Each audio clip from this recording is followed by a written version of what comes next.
Because it's really bad for you. It makes your muscles deteriorate. Right. Capri Sun.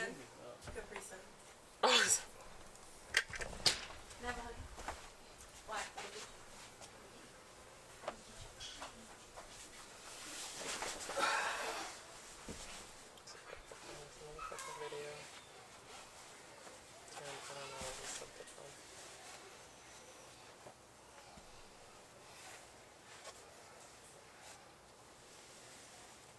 Oh, I know this brand is so good with me.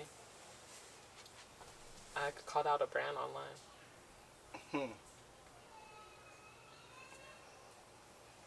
Whenever you're ready. Oh, I'm ready. Sorry, I'm just this brand. I You don't want to finish that? Nah. Well, let me turn.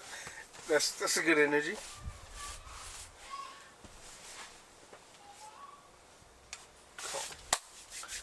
So welcome to the RelativeVisionTv podcast. I'm your host, Marcus Hood. I got a very special guest with me here today, Kailani P.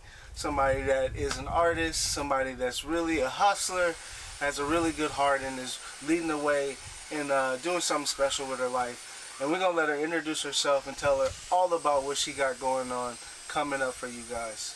So let's just start with, what do you got coming up for the people? What do you got going on right now?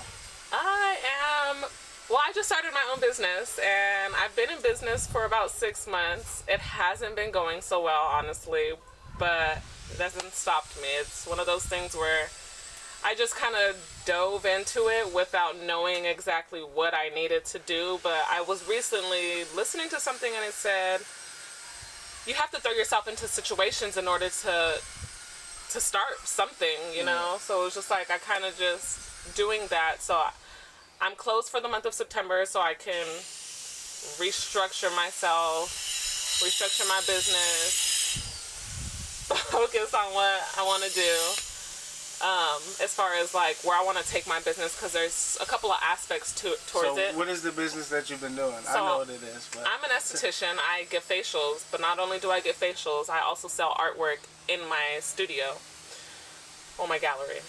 Right. It's called the Skin.Gallery, and because The concept is crazy.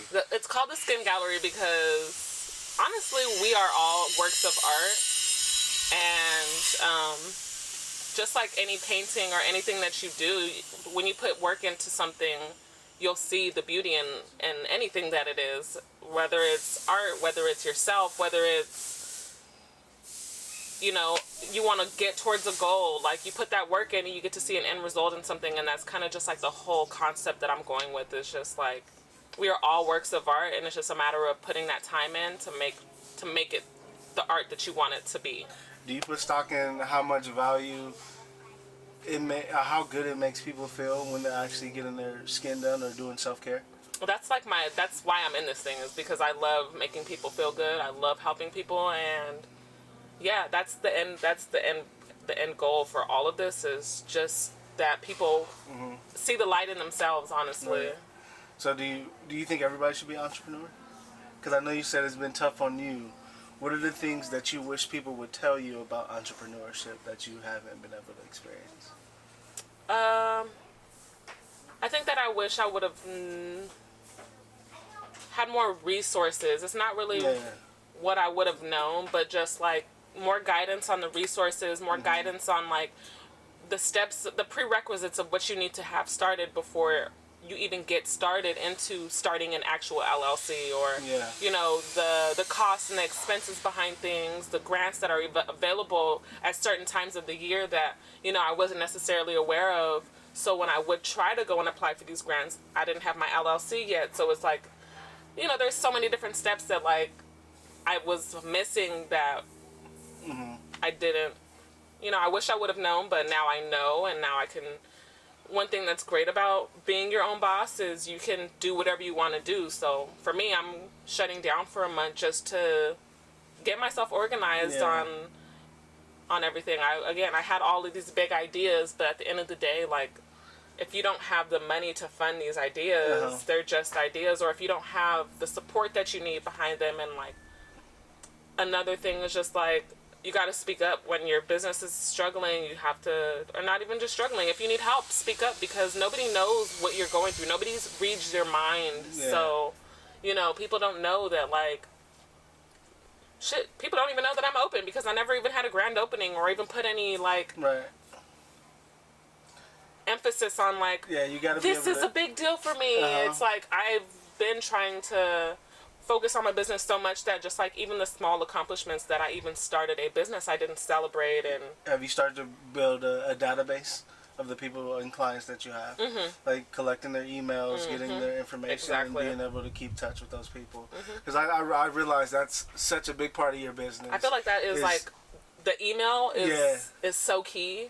Yeah. It's bigger than just having their phone number, because you have that email, you can constantly forever send them things. Whatever you got going on. Yeah.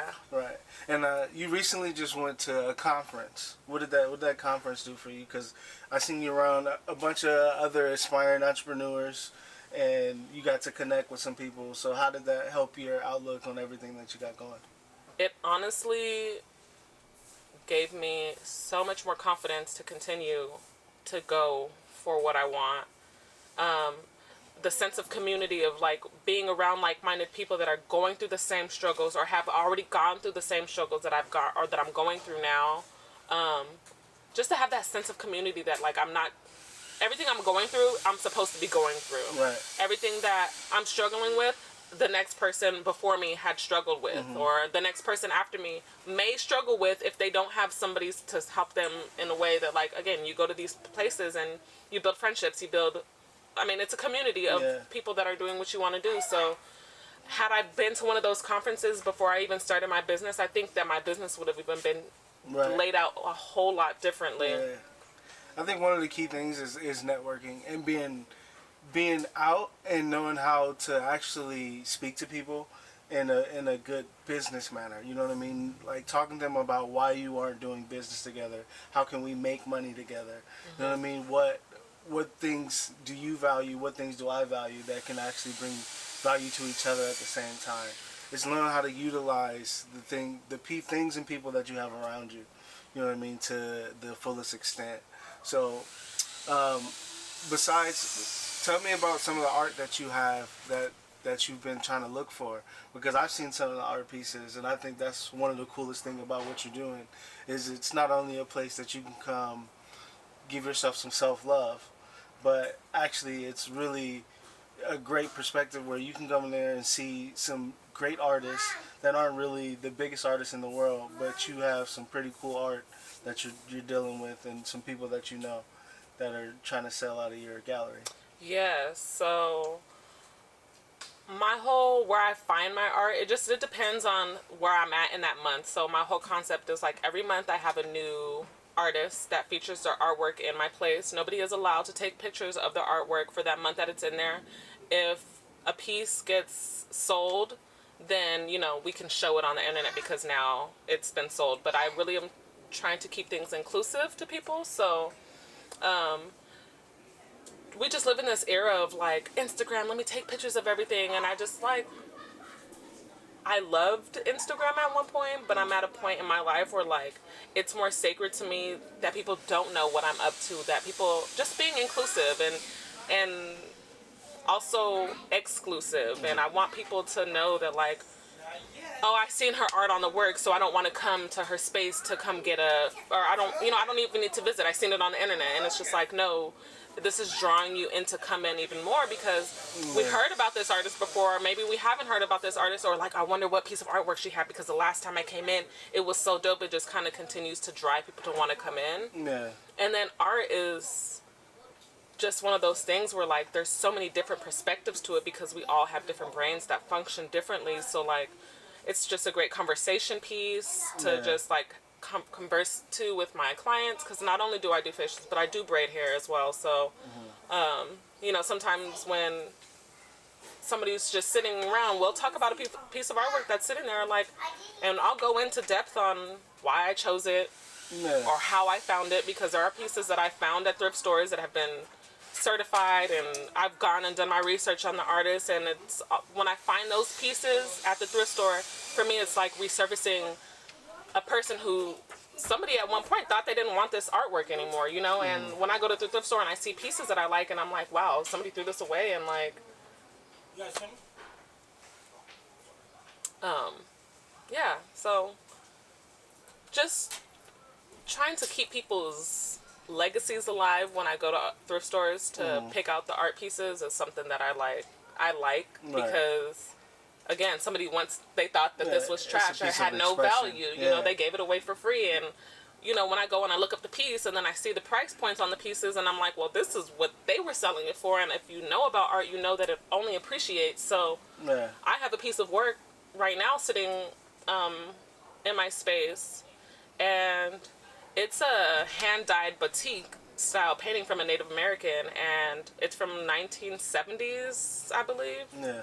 And it's so intricate, but it wasn't painted, it was dyed. So like somebody dyed these pieces to make it look like butterflies on a branch, it's just amazing. And then again, like this person is some local artist in California, but somebody didn't like that artwork enough to know or see the value that I seen in it. Right. So along with that, like the art piece is dope, but what I love about art is it's a piece of expression from a human being just like anybody else. People don't look at it that way. They just look at artists usually as these talented people that on these levels that usually somebody normal won't feel like they can reach. But it's really inside of not everyone's artistic, but the things that we are able to express is all internal. You know what I mean? We're all coming from something that's within inside of us that we are able to express, whether it's the work that you do, whether it is painting, whether it is doing a podcast. We all express ourselves in different ways. And what I want to ask you is the adversity that you go through, you know, trying to be a businesswoman and an entrepreneur, like how do you relate those adversities to the life adversities that you've been through? Like, how does that help you push through the things that you learn in life? How does that help you push through in business? Like, because it's just an ongoing journey. So how does it help you? You know, the things you've gone through personally, from growing up, from just life in general. We all go through things. So how does that help you move forward in business and life? I think a lot of the things that I went through as an adolescent and the adversities that I went through, I had to de-domesticate myself from and train my brain to know that, like, the things that I want are possible. I think I was raised, you know, I don't want to say in a poor family that just didn't have anything, because I don't believe in I came from nothing, because we all come from something, but it's the something, and it's your perspective on the something, on where you come from. Right. So again, I don't like to say that I came from nothing, but I did come from struggle, you know, but those struggles are the things that have helped me, build tough skin to know that, like, okay, you know what, this might be not going the way that I want to, but there's so many things in my life that have not gone the ways that I want. Yeah. But it's my life. I get to choose. Right. That might not have gone the way that I wanted it to, but I can still make it go the way that I want it to. Right. If it, you know, there's just different ways. Exactly. If you do the work. Exactly. You know what I mean? To heal whatever traumas you've been through, you got to do the work to either get out of that, or you're working towards either feeding that demon. I think the biggest thing that I had to, like, overcome was the fact that, like, you know, coming from struggle and coming from, like, parents that didn't have money all the time at their disposal when I wanted things, I had to get out of the mindset of, like, I can't afford things, because I was always one of the things that, like, my parents, oh, we can't afford that, we can't afford this, we can't afford that. And it's like, for the longest, there were so many things in life that I thought I couldn't, it was just too expensive for me. I couldn't, it was out of reach because I didn't have the resources for them. And I had to break myself from that mindset of trying to, hold on to my money because I'm trying to save, or I'm trying to, like, you know, but, like, money is like it's like a life cycle. It's a flow. If you're holding on to something, then you're stopping. It's like building a dam, or like a dam being built. Like, if you put a block there, then of course it's going to continue to block, and you're going to continue to build. Like, it's just going to stop at some point when it's just going to overflow. Yeah, you can from being happy as you need to be. Yeah, you know, but if you allow things to flow, if you don't put those barriers there, then the water will continue to flow, and there's always going to be a constant flow of just whatever you want. And for me, it's Right. like, You have to have that positive mindset to Yeah. be able to make those changes. and when something isn't move going your forward. way, you just have to know that, like, okay, maybe this it's not didn't. meant for you. It might not be meant for you in that moment, or it might not be meant for you to get it in that way. Sometimes Right. you got to do a little bit more work to get the things that you want. You know, I don't like to take no for an answer. Like, Right. it's just one of the things that, like, unless I'm harming someone, or it's going to harm something, or it's putting someone in a not safe position, like, no for me is like, okay, well, how else am I going to get it done? Because if you don't want it, okay, well, that's fine. You're not going to do it your way, but, like, it's still going to get done. Right. You know? Yeah. So, Just having that gumption to be able to stick out things that you really want in your life. You know what I mean? Opposed to what you don't need. And kind of having a discernment if something is for you or not. You know what I mean? Sometimes the door closes for a reason, and sometimes the door closes just so you're not ready for the blessing yet. You know what I mean? The blessing is there. or sometimes the door is closed and you think it's locked, but you just got to go and open the damn door. Yeah. You got to be able to open it and be willing to take everything that comes with it. You know what I mean? Also, so that's a good way to look at things, and I love your perspective on.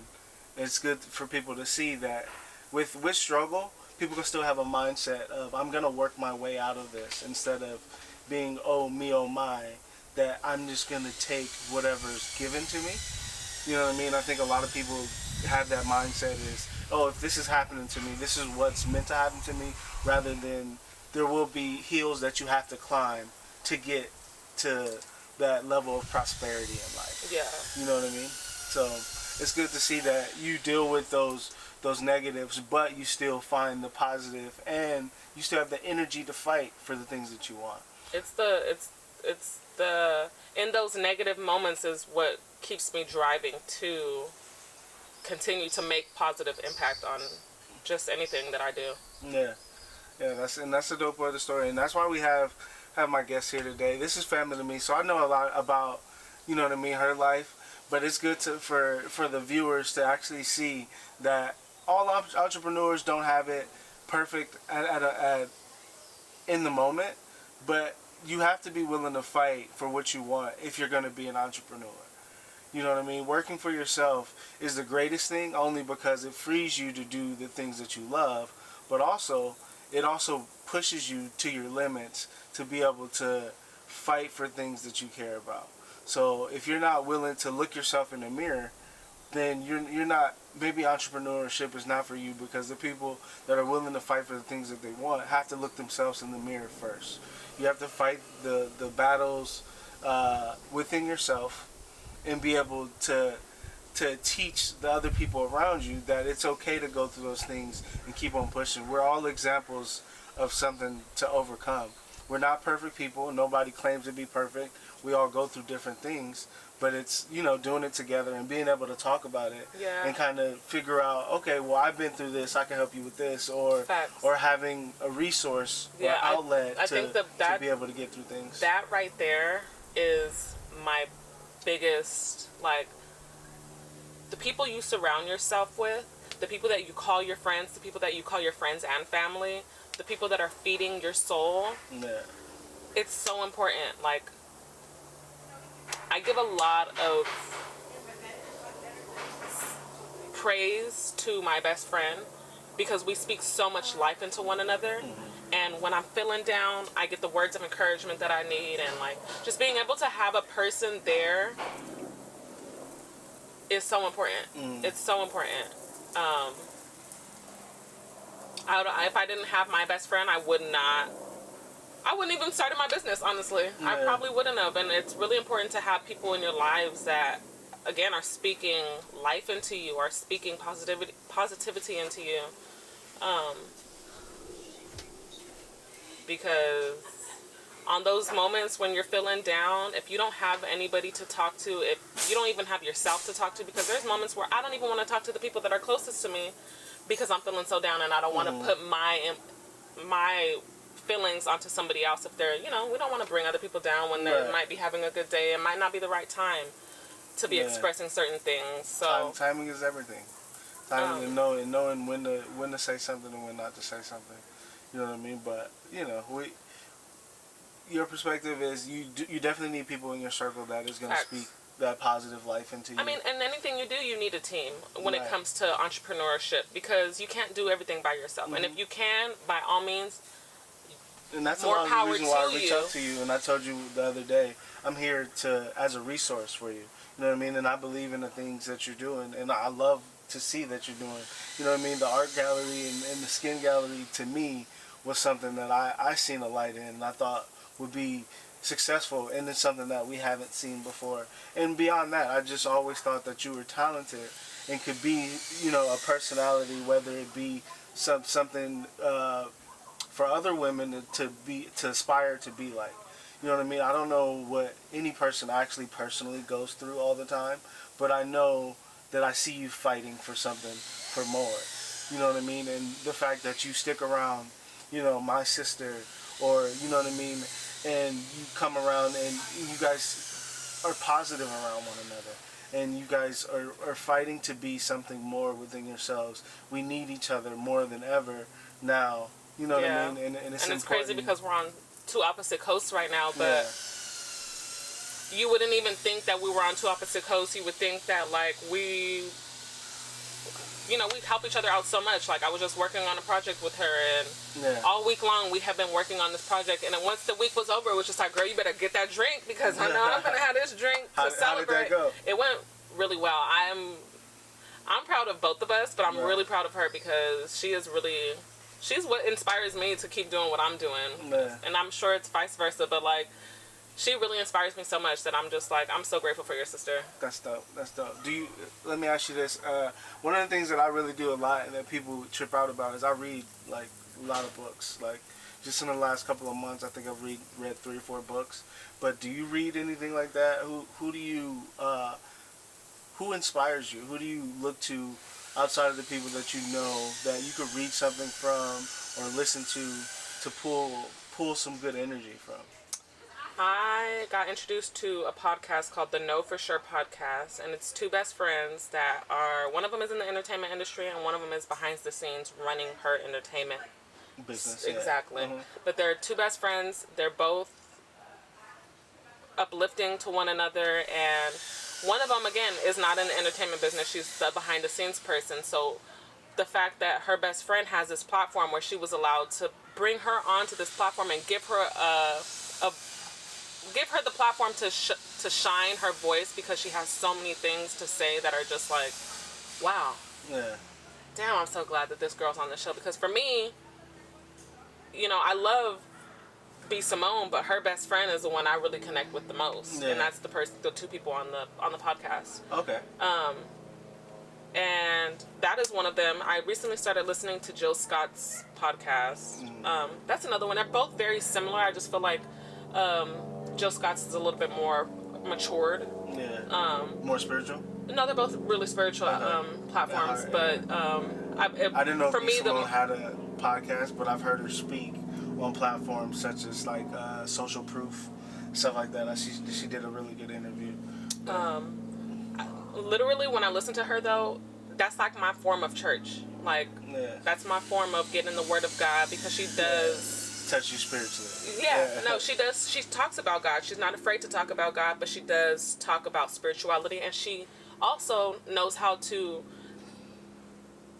separate the religious aspect of spirituality so that everybody can connect to it. Right. Because, you know, not all of us are religious, or some of us may believe in the same religions as others, but we all are spiritual beings. There's only one God, You know, so it's really nice to just, like, have that spiritual aspect, but still with the new age world where it's not so like, well, you can't do this, you can't talk like that. Formal. And it's just like, you know, we'll just be mindful of how we talk, but, like, I'm not going to not talk like that, or I'm not going to not be myself. It's just like, I'm myself 2.0, because I do got this innerness of spirituality that I've got going on, or, you know, I got a discerning ear for the stuff of the industry, or, you know, I'm not going to not be true to myself because they might not like it. It's just, I just like the authenticity of the friendship, but also just who they are, and, like, the fact that they bring their spirituality into it, and how they talk about how they manifest things, or the struggles that they've gone through, and how God has helped them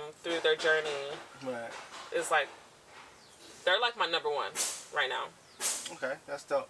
So this is something we talked about earlier. If you had a message to give to a younger version of yourself, or younger adults right now, what would be that message that you would tell them, either to your younger self or to young adults out there right now? What is a message that you would want to reach a younger audience with right now? What is the impact that you're trying to leave behind your legacy? I think when I was the younger version of myself, I had been going through a lot of things, so I don't hold myself for the way that I was or how I was maneuvering in the world, because I was dealing with a lot. Right. No excuse, but I feel like I wish I would have had somebody tell me, like, focus on you. Don't focus on the other aspects of things. Focus on who you are and what is your purpose. I think that if I would have had somebody telling me, like, who are you and what is your purpose all the time, I would have moved differently. Yeah, you would have looked at yourself in a different light. And I wasn't. I had been going through a lot of things, so there was a lot of de-domesticating I was doing in my earlier years of life, of adult life, I guess I could say. And it wasn't until I got to, the age that I'm at now, where I'm like, you know what, I'm capable to do anything I want to do. Can't nobody stop me but myself. The voices in my head aren't always my friends. You know, just there's certain things that, like, you know, again, you have to de-domesticate yourself from the things that you were taught or brought up to be. If, you know, you're not always in the best circumstances. Even if you aren't, exactly. You might have been raised properly and, you know, been in the church, and your parents were always there for you, and, you know, you've had the perfect life. But sometimes, like, you have to de-domesticate yourself from, like, somebody always giving you the things that you need when you want them, and it's just like you always you have this false reality of, like, everything is to my disposal, and then when you hear no, it's like either I give up, I'm through with it, or it's like, you know, who knows how people react to situations. But on that note, if you could tell people where they can find you, because we definitely have some more content coming. I'm gonna work it. We're gonna work it out. She's gonna have her own podcast coming up, and she will definitely be on this show again. But let the people know where they can find you and where they can find your business when you reopen again. Yes. So you could touch bases with the audience. So I'm gonna start off by saying you can find me on ShutupKailani, as well as the.skin.gallery.626. A lot of dots. All right, y'all. I appreciate you for tapping in, man. This is another episode that I really enjoyed doing, and I will continue to work with her and bring her back for more episodes and more content that I got coming. Hopefully we could do some food stuff, you know what I mean, and show you how to eat clean, eat good. You know what I mean? I'm just a foodie, so I eat everything. You know what I mean? Whether it's vegan or not, I'm willing to eat it. But I got a lot of dope content coming for you. And thank you for tuning in. And be sure to like, subscribe, follow, share, comment on everything you got. We all need all the feedback just to get better at what we're doing. And there'll be more to come. Thank you for tapping in on RelativeVision TV. Until next time, man. It's your boy Marcus Hood. See you later. Good shit. Good shit. Cheers to that. Oh, I got a job interview this Thursday. Where at? Low key a dream job. It's part-time. I think that's the best job. Part-time? Pero it's $50 an hour.